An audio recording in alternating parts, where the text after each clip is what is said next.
Hoy Donostia Kirola ha presentado en el frontón atano Donostia Pilota, un ambicioso plan de acción para impulsar y fomentar la pelota en nuestra ciudad.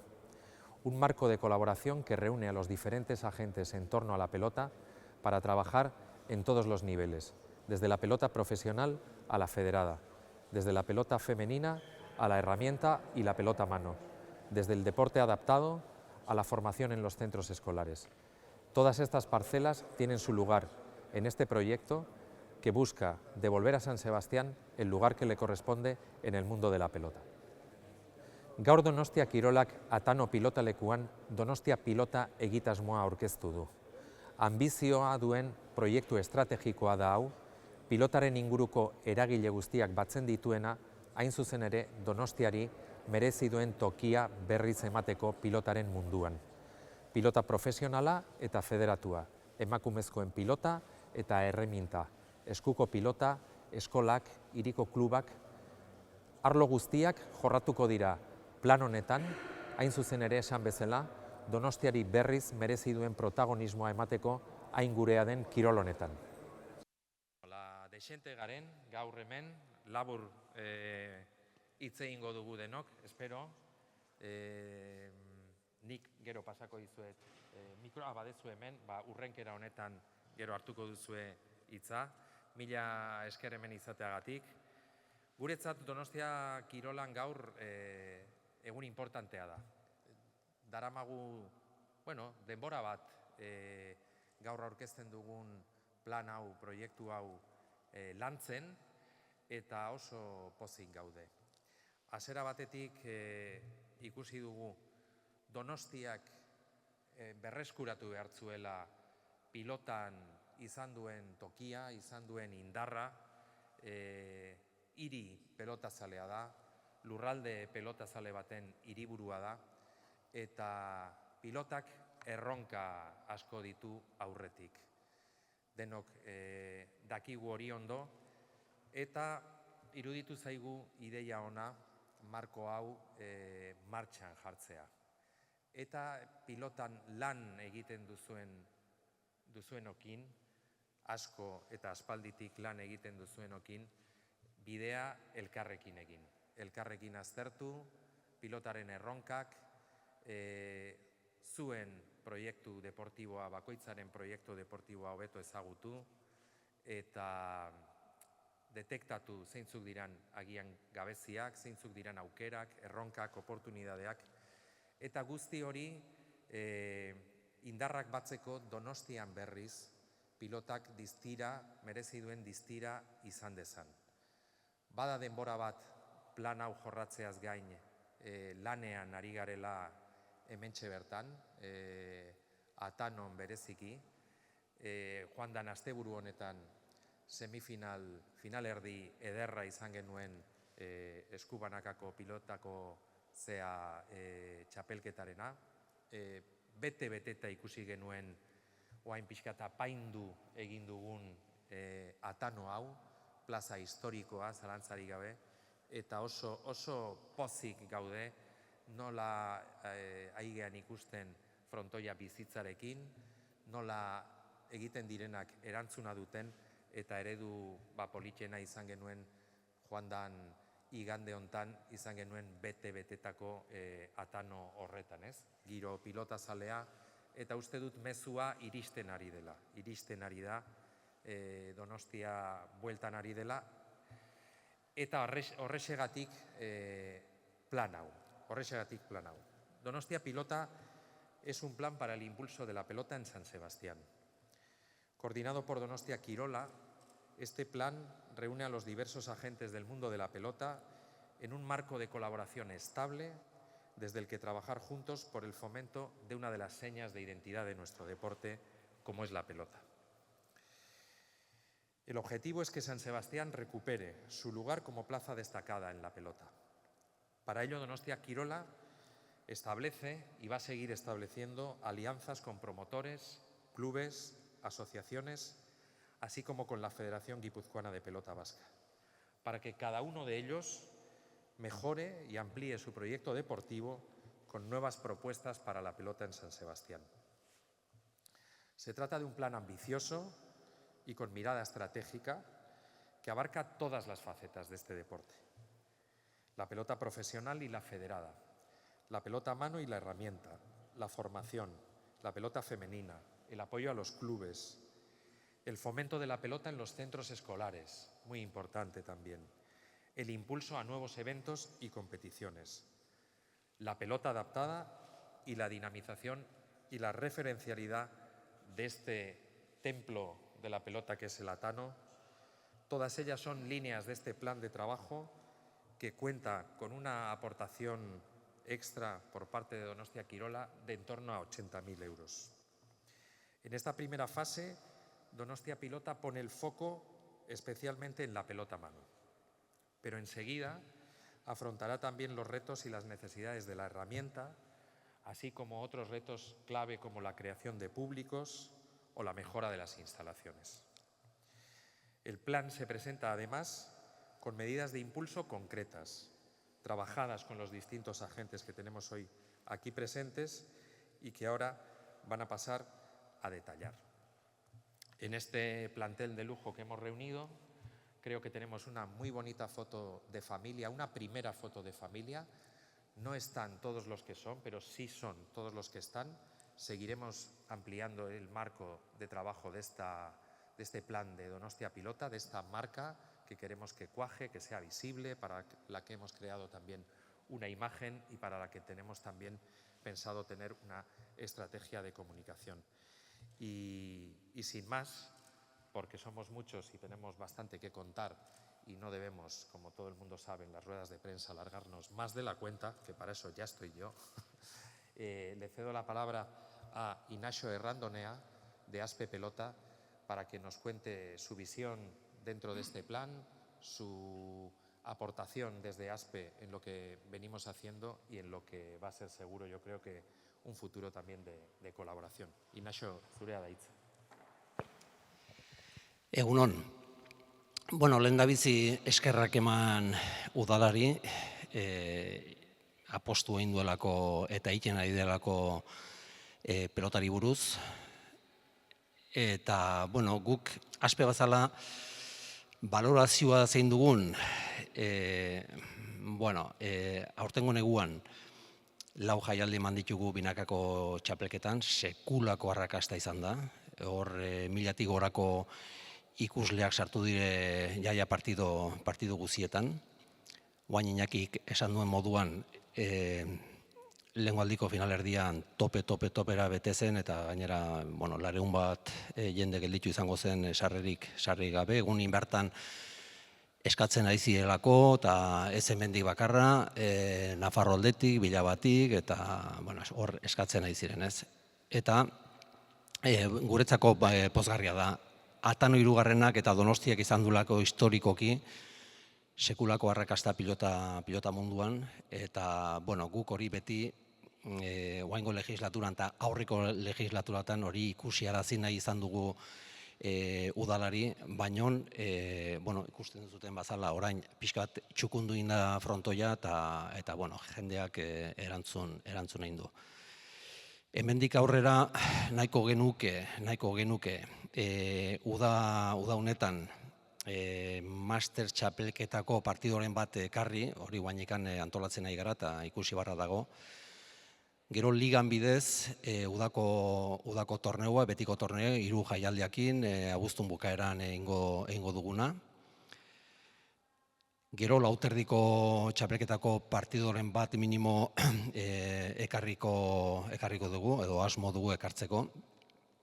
Eta 2025an minimo nahiko genuke mantendu aurten egin duguna eta albada gehitu zeozer gehiago. Esaten dugulako, frontoi honek behar duela protagonismoa, beti izan duen protagonismoa pelota munduan, jakina oain kopurungatik eta ezin dire finalak onatekarri, baino txapelketako partidu importantenak eta finalerdiak eta asmoa hori dugu. Gu oso pozik dago jendien erantzunakin eta baita ere eskerrak esan dudan bazala udalari egiten duen apostungatik. Plan honen barruan, Oain, pilota profesionalaren ahotsa entzun dugu, hain erakargarria eta hainbeste giro ekartzen nahi dan hori, baina plan honen barruan argi izan dugu Gipuzkoako Pilota Federazioarekin lan estua egin beharko genuke noski, zeren oinarria egin behar da zaindu, pilota federatua egin behar da zaindu, klubekin egiten den lana egin behar da ere bereziki zaindu, eta eskerrak eman nahi dizkiot ere Etxeberi, haseratik izan duen jarrera gatik, nola aztertu ditugun Donostia Kirola eta Federazioaren artean lan lerro interesgarri eta berriak, eta Etxeberi gonbidatzen dut lerro hauen berri ematera. Egunon denoi, nik Inaxio bezala lehenik eta bain eskerrak eman edizkiot Donostiako udalari, eta bereziki bere kirol zinegotziari, Iñaki Gabaraini. Donostiako pelotak merezi duen bultzada emateko eskainiko digun abaguneagatik. Eskerrak Iñaki. Gure esparru hontan lehenengo fase baten, hor itxegin dugu lehenengo fase bezala, bi denboraldiko lehenengo fase bat, hor eskuan zentratuko gera. Eta, hor lana ingo dugu Donostiko 3 klubekin, Aldezarra, Añorga eta Izurun. Eta hiru lan hildo markatu ditugu. Bat izango da Donostiako klub horien egiturak indartzea, bigarrena izango da klub horietako pilotarien joko maila hobetzea, eta hirugarrena izango litzateke, Atano hirugarrena dinamizatzea, biziberritzea, holako zerbait. Zertzela da batzuk emango ditut, puntu ondo iritzen bat zaizue, puntu bakoitzetik, eta ez saiatuko naiz ez luzatzen. Lehenengo puntua esan bezala, egiturak, klubetako egiturak indartzea, hor hiru motako egiturak indartzen saiatuko gea, administrazio egiturak, kirol arloko egiturak, bai teknikarien formazio aldetik, kirol planak egitea bideratuko dugu, eta hirugarren egitura beste eragileekiko harremanak sendotzeko edo sustatzeko egiturak indartzen saiatuko gea. Oso garrantzitsua iruditzen zaigu hori, gure klubek ere herriko beste eragile batzuekin harremanak izatea, pixkat lehenengo fase honetan, Iñakik esan duen bezala, ikastetxeetan zentratuko gea, ze iruditzen zaigu oso garrantzitsua dela gure klubek eta bere inguruko ikastetxeekin harremanak izatea. Azken finean aur guztiak hor daudelako eta bere arrobia hortik elikatuko dalako. Bigarren puntua, teknifikazioak antolatzea zuzenduko dugu. Teknifikazioak, esan dugu bezala, klub horietako pilotarien, ez dugu esan nahi klubetan egiten dan lana, ez da la ona, baina bai iruditzen zaigu, beste pox bat eman dezakela, beste aliziente bat izan daitekela, klub barruan egiten duten lan hori arago, elkartzea Donostiko pelotariak eta entrenamentu berezi batzuk egitea federazioaren teknikarien eskutatik. Horrekin godu osatu, beraien klubean egiten du lana, baina esaten duenez ez da iruditzen zaigulako lan hori txarra danik, baizik eta horrek sortu dezakelako pilotariengan pox berezi bat. Eta hirugarrena, Atano biziberritzea o dinamizatzea, hor ja lana handia egiten nahi da, eta guk hor beste aletxo bat eman nahiko genuke. Guk horrekin puntu hontan lortu nahi duguna da, gure helburua da, Atano eskupilotaren, lehenengo fase honetan, eskupilotaren gune erreferentea bilakatzea. Gipuzkoako gune erreferente bat bilakatzea. Horrek esan nahi du? Horrek esan nahi du eskupilotan inguruan federazioak antolatzen dituen jarduera nagusiak onera ekarriko ditugula, bideratuko ditugula. Batzuk badauzka ulendik, horiek sendotu ingo ditugu, ez berri batzuk sortuko ekarriko ditugu. Gutxi gora bera, zer lirateke hauek? Bai, lirateke kluben arteko Gipuzkoako txapelketa federatu guzti nagusian, garrantzitsuenen finalak hemen antolatzea, eskuz banakako, binakako, lauterdikok, bai emakumeenak, bai gizonezkoenak. Gero ere bai, Gipuzkoako teknifikazio gune bilakatu nahi dugu, momentu honetan ja gizonezkoen Gipuzkoako teknifikazioa hemen burutzen dugu, kadete kategoriakoa, eta emakumeena ere honea ekarri nahi dugu. Gero, Gipuzkoako selekzioaren gune ere bihurtu nahi dugu, aurten egin dugu frogatxo bat, eta ondo atea da, eta hori sendotu nahi dugu, horrek esan nahi du, Gipuzkoako selekzioak txapelketa garrantzitsu ospetsu baten partartzen du, Grauni izenekua, lurralde ezberdinak partartzen dutena, eta horko partidak eta hemen jokatuko dira. Eta horrek esan nahi du, partida jokatzeko entrenamenduak ere hemen burutuko diala. Gero, federazioa aurten hasi da eskola adineko nesken artean eskua sustatzeko proiektu batekin, topaketa batzuk antolatzen, hilean behin antolatzen dugu topaketa horiek, eta topaketa guzti horiek Atanon burutuko dira. Eta iruditzen zaigu horrek ere, neskatiloentzako erakargarria izango dela hori. Eta azkenik, festa egun antzeko bat antolatu nahiko genuke, hori beti ere enpresen eskutik, baliatuz, horietako jaialdi bat, Inaxok aipatu duen, horietako jaialdi bat baliatuz, goizian festa bat antolatzea umeekin.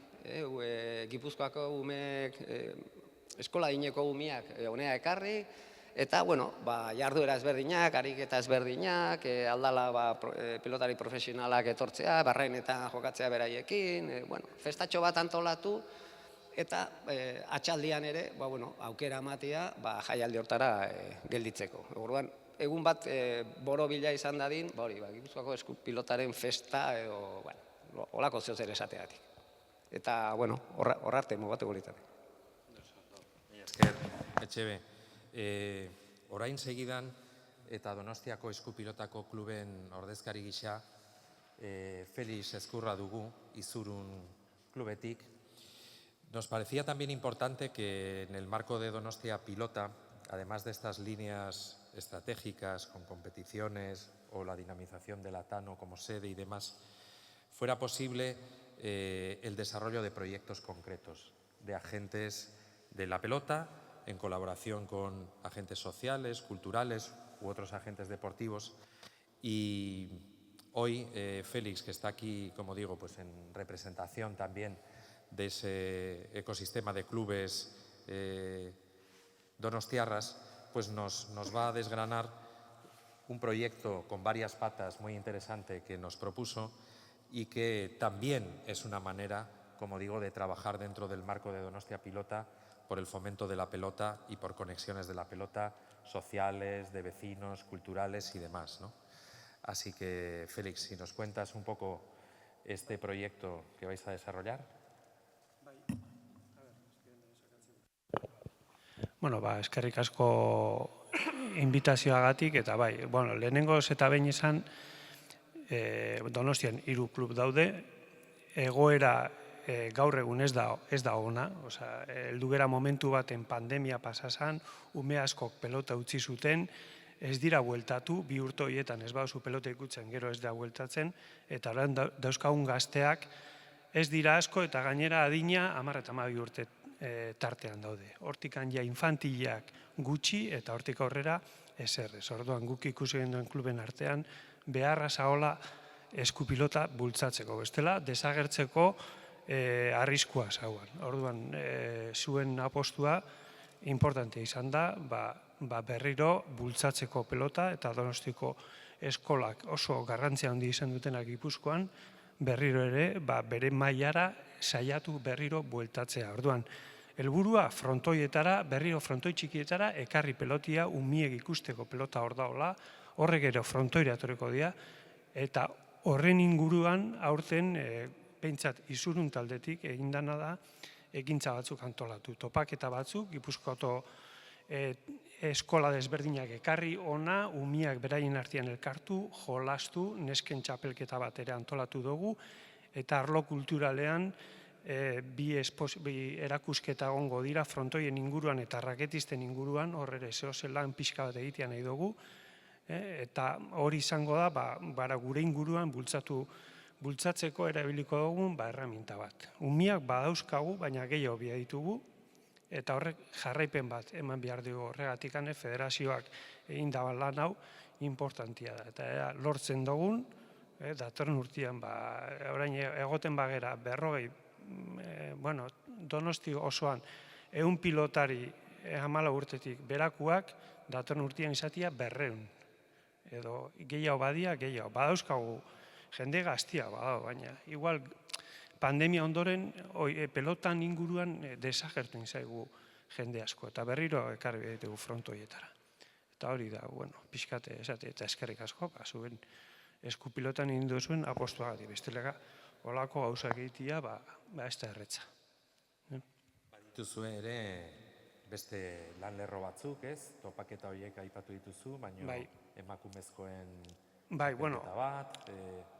Topaketa horien barnean, egingo dugu, olako urrezko pilota deitzu diogu, lehenengo urte izango da, ekarri ditugu zein neska profesionalak, beraien artean jolastuko dute, lehenengo egongo da umien arteko topaketa hau, eta bukaeran izango da, nesken arteko partidu hau, ez, txapelketa hau. Eta, hor nahi dugu berriro frontoiak bete, umiak ikusi, gurasoak, eta izatea kontagio pixka bat, jendia frontoietara berriro bueltatzeko. Oso kirol kulturaldetik ere, esfortzu hori merezi da egitea. Oso ongi. Quería subrayar este apartado de pelota femenina del proyecto que va a desarrollar Izurun, ahora dentro del marco de Donostia Pilota, porque tenemos ahora un bloque en torno a la pelota femenina. Donosti impulsa, yo creo que de una manera muy acreditada, muy visible, el deporte femenino. Somos una ciudad en la que eso está fuera de duda. Estamos viviendo ahora mismo bonitas citas del deporte femenino en la ciudad y más que van a venir. Es una bandera que podemos enarbolar con orgullo y en la pelota no podía ser menos. Y además, menos aún en un momento tan interesante de auge, de transformación y de energía que cada vez más está llegando a la pelota femenina. Tú, Iker, con Emakume Master Cup, llevas ya un buen tiempo trabajando en citas que reúnen a mucha gente, en un proyecto muy bonito que tiene actualmente una pata así en Donosti con el torneo en red, digamos, Hiru Hiriburuak, pero en el marco de Donostia Pilota planteamos seguir dando pasos también de tu mano para tener más pelota femenina en nuestros frontones. Bai, horrela da. Lehenengo eta behin eskerrik asko Donostiako udalari, Emakume Master Cup zirkuituan jarritako babesagaitik eta konfiantzagaitik. Eskerrik asko ere etorri zareten kazetari guztioi, gaurko aurkezpenari oihartzuna ematen. Iñakik esan du, guk 2024 denboraldi honetarako akordio bat sinatu dugu Donostiako udalarekin, emakumezkoen eskupilota ikusarazteko, emakumezkoen eskupilotari indar gehiago emateko. Horretarako aurtengo denboraldian hor bi jaialdi garrantzitsu jokatuko dira. Batetik, Emakume Master Cup zirkuitu barruan jokatzen den udako torneoko finala handia, bertan jokatuko duguna, iraileko hilabetean, iraileko 3. asteburuan, seguruenik, Euskal Telebistatik zuzenean emango duguna. Aurrekari bezala, badaukagu 3 hiriburuak txapelketako finala ere bertan jokatu genuela orain dela 2 urte, iaz jokatu genituen finalerdiak, eta aurten ere 3 hiriburuak txapelketako finalerdiak bertan Atano pilotalekuan jokatuko ditugu. Hori urrian izango da, urriko bigarren asteburuan seguruenik. Eta 2024ko denboraldi honetarako horrek izan dira hitzartutako bi egitasmoak edo bi jaialdi garrantzitsuak. Eta 2025 denboraldirako bertan jokatuko dugu eskuzbinakako final handia, pelotaleku honetan ikusiko dugu final hori, orduan jakingo dugu zeintzu diren eskuzbinakako txapeldunak 2025ko denboraldian, eta gero urriko hilabetean berriz ere bueltatuko gara 3 hiriburuak txapelketako final handiarekin. Orain dela 2 urte jokatu genuen final berdina 2025ean berriz ere bertan jokatuko da.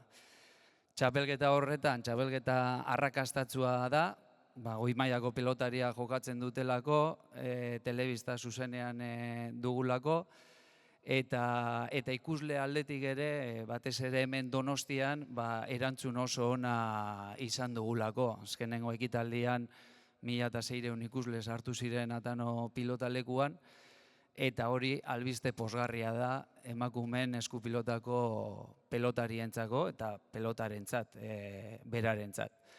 Eta etorkizunera begira, gu zabalik gaude, ekimen ezberdinak antolatzeko, aurre egiteko, ikusten dugulako Donostiako udaletik apostu argia dela, apostu sendoa dela emakumeen eskupilotaren alde. Gainera, frontoi historiko hau erabiltzea guretzako oso pozgarria da, eta bai pelotarientzako ere.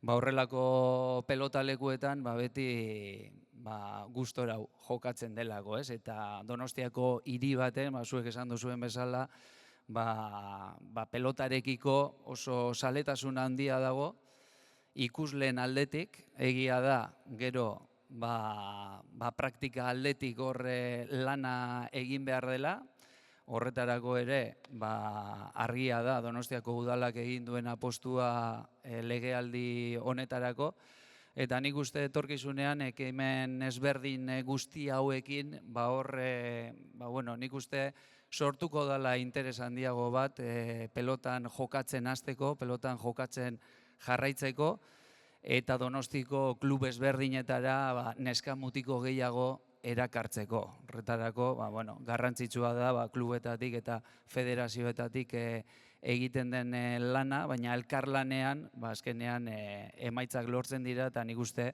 legealdi honetan hori lortuko dela. Eskerrik asko, Iker. Eta emakumezkoen pilotaren inguruan, A2 pilotak lan polita egiten du ja duela denbora bat, zuek ere lerro hori ari zarete jorratzen, herrialde ugaritan daukazue presentzia, orain arte etzeundeten Donostian, eta Donostia pilota plan honen baitan gauzatu ditugu elkarlan batzuk, eta hoien berri Maite ematen bali madiguzu, laburki eskertzen dizut. Bueno, egun hon denori, y yo, perdonarme, pero tengo que hacerlo en erdera, porque en euskera todavía no me atrevo. Lo primero de todo, agradecer, por supuesto, al Ayuntamiento de Donosti, en este caso a ti, Iñaki, pues por ese contacto, esa primera reuniones que hemos tenido y apoyar a A2 Pilota, porque como estamos viendo aquí, pues bueno, están todos los marcos de lo que puede ser, no todos, casi todos los marcos de la pelota que pueda haber, federación, chicos profesionales, aficionado. Entonces, cómo no, debería de estar la pelota femenina profesional A2 Pilota. Pues te agradezco muchísimo este primer paso. Y bueno, pues deciros de que vamos a participar en Donosti, en este bonito proyecto Donosti Kirola, Donosti Pilota. Aquí vamos a estar en el mes de septiembre. Bueno, todos recordaréis lo primero, como hace 3 años salíamos un poquito ahí de la pandemia que había con el coronavirus, y es justo porque de aquí a 2 días cumplimos 3 años A2 Pilota, ese primer club profesional femenino, y la manera de salir, sabíamos cómo estaba de complicado pues el acudir a los frontones, esas distancias, mascarillas, ventilaciones, pues todos los problemas que había, ¿no? El miedo que existía también a los contagios. Entonces, la manera de salir con esa primera chapelqueta que íbamos a hacernos frente pues a todos estos años era, decidimos hacerlo con un plaza. ¿Por qué plaza? Pues porque ahí evitábamos un poquito pues, ese miedo, ¿no? Iba a ser en frontones al aire libre o semicubiertos. Y bueno, pues la manera de jugar allí no es tan cómoda como en un frontón cerrado, pues porque bueno, cada uno tiene un suelo, unas paredes y es más complicado, pero a la vez era más atractivo, ¿no? Podíamos llegar a más gente, no solamente al público pelotazales, sino que, pues bueno, cualquiera que pase por el centro del pueblo, pues veía que había unas chicas allí jugando y era la manera también de darnos a conocer, pues porque bueno, llevamos toda una vida, que os voy a decir yo, jugando a pelota, pero veíamos que faltaban pues, ciertos eslabones y uno era el camino profesional. Trabajamos a la vez con esa base, porque no nos olvidamos de ella, y entonces en ese marco del plaza y de llegar a esa gente, pues vamos a estar con la 4ª edición del plaza aquí en Donosti. En el mes de septiembre, a primeros de septiembre, pues jugaremos la final de ese campeonato y bueno, animar a todos al Frontón Trinidad, que es donde se celebrará esa final. Y luego anterior, pero cambiando de escenario, iba a ser aquí en este Atano al que teníamos muchísimas ganas de llegar. Vamos a aportar un nuevo torneo que va a ser el Master CaixaBank. Y estaremos en el mes de agosto pues, celebrando un festival que tendrá 2 partidos de primera y pues que será todo un acontecimiento pues, el estar aquí y volvemos a animar. Nosotras apostamos en ese camino que estamos educando, porque es lo que nos toca, hasta ahora no ha existido y es lo que nos toca, pues bueno, a que toda esa gente pues, vea también otra pelota. No es que sea otra pelota, sino otras pelotaris también, que no solamente son las que, pues por suerte, pueden salir en la tele, y que las demás también trabajamos por un buen futuro para todas, que es el que nos merecemos las mujeres también. Y del tercer marco, en el que pues desde A2 Pilota se apuesta al campeonato como más importante, pues como lo mismo que en los chicos es el campeonato parejas. Y en el próximo año, 2025, pues estaremos aquí en el Frontón Atano, allá por el mes de abril, pues jugando una de las semifinales de ese campeonato parejas. Muy bien, muchas gracias, Maite. Y como muestra de que, aunque decíamos que ahora en esta primera fase, en esta foto sobre todo lo que tenemos es una foto de la pelota a mano, Donostia Pilota tiene claro que tiene que abarcar todas las facetas, todas las disciplinas de la pelota.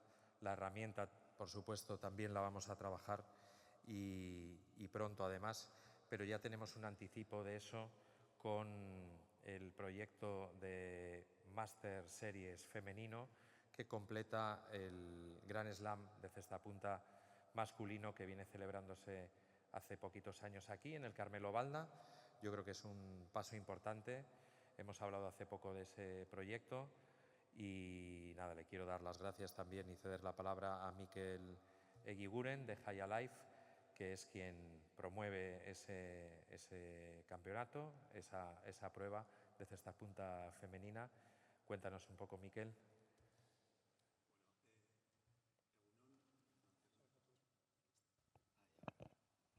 Egunon Danori, gracias al Ayuntamiento, al Patronato de Deportes, a Iñaki, por apostar por la pelota en Donosti. Yo además soy donostiarra y es verdad que Donosti ya era hora que tuviera un proyecto así que unifique un poco la pelota y que apueste, porque tiene además el Atano, que es un frontón muy importante, histórico en la pelota a mano, pero no hay que olvidarse del Carmelo Balda, que ha sido un templo de cara a la herramienta, ¿no? A la cesta punta, a la pala, a todo tipo de eventos. Y es uno de los frontones también que más historia tiene de Euskadi. Y bueno, al final nosotros la cesta punta lo que vemos es que es el deporte más internacional de Euskadi, por lo que somos conocidos en todo el mundo, junto con la gastronomía. Y por ello la importancia de que la cesta esté también en este plan, ¿no? Y la herramienta. Como ha comentado Iñaki, el Grand Slam de masculino está en marcha ya, lo presentamos la semana pasada pero la novedad este año es que se va a integrar un Master Series femenino en el que van a ser 2 semifinales y una final. Y la idea, pues lo que estamos hablando con Iñaki, es de aumentar que las chicas vayan poco a poco. No sé si para el año que viene lleguemos a tener ya un Grand Slam femenino, pero que vaya creciendo. La apuesta es total desde el ayuntamiento e incluso, bueno, hemos tenido conversaciones para algún evento internacional también que vamos a seguir hablando, pero desde mi parte que me toca, pues muy contento de estar aquí y agradecidos con el ayuntamiento, ¿no? Agradecidos nosotros a todos vosotros, porque como decía, pues Donostia Pilota es un marco de encuentro, un foro en el que ahora echamos a andar, pero que tiene vocación de proyecto estratégico, de camino juntos, donde irán surgiendo seguro proyectos, ideas, propuestas y las trabajaremos juntos y juntas. Así que gracias a todos por vuestra implicación y nos vemos por los frontones. Y hablando de pelota, Milla Esker. No sé si alguien tiene alguna pregunta, si queda alguien después de la rueda de prensa breve que hemos hecho. Sí.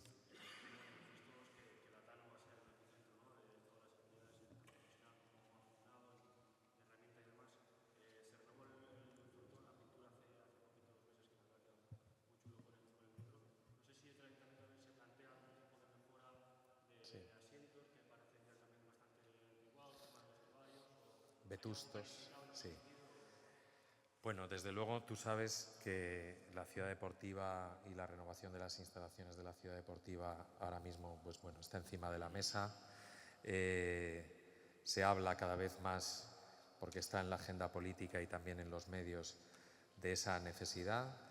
Se habla, como digo, de que ha llegado el momento de Anoeta, ¿no?, por así decir, y sus instalaciones, y eso incluye sus frontones. Estamos seguros de que pronto podremos tener buenas noticias al respecto. Lo que hemos hecho ahora ha sido, pues bueno, este lavado de cara, pero importante, con el que queríamos mandar un mensaje, que es que vamos a cuidar la pelota, que vamos a cuidar el Atano, que mientras llegan los grandes proyectos de reforma aquí se pueden ir haciendo cosas, apuntas los asientos, otra serie de cuestiones, megafonía, marcador.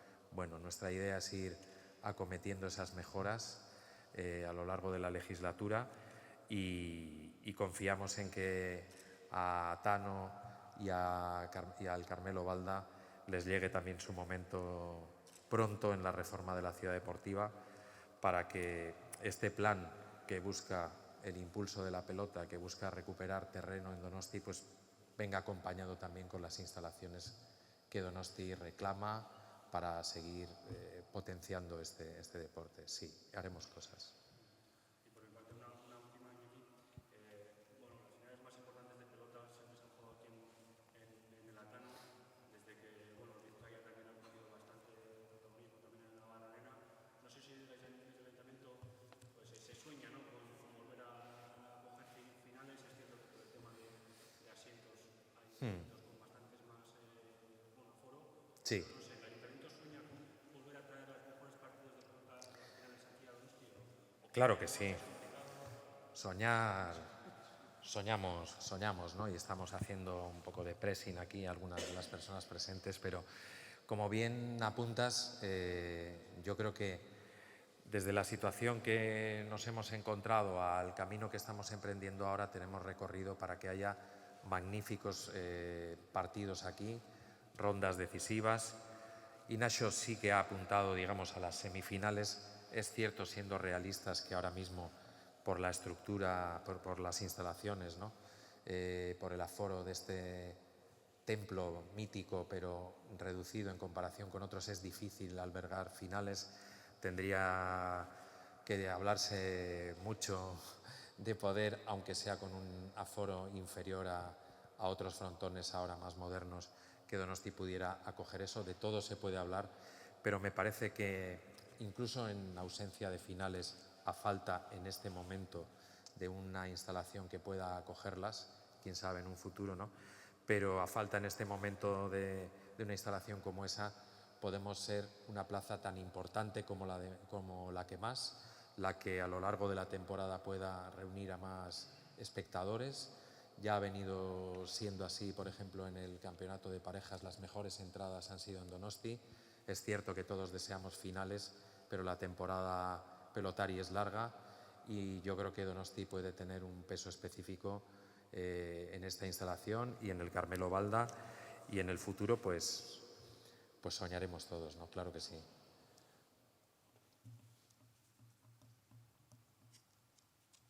Beste galderaren bat? Bueno, mila esker, hemen izateagatik, luzetxo egon gara, baino eskertzen dizuegu pazientzia eta hurrengo bat arte. Eskerrik asko.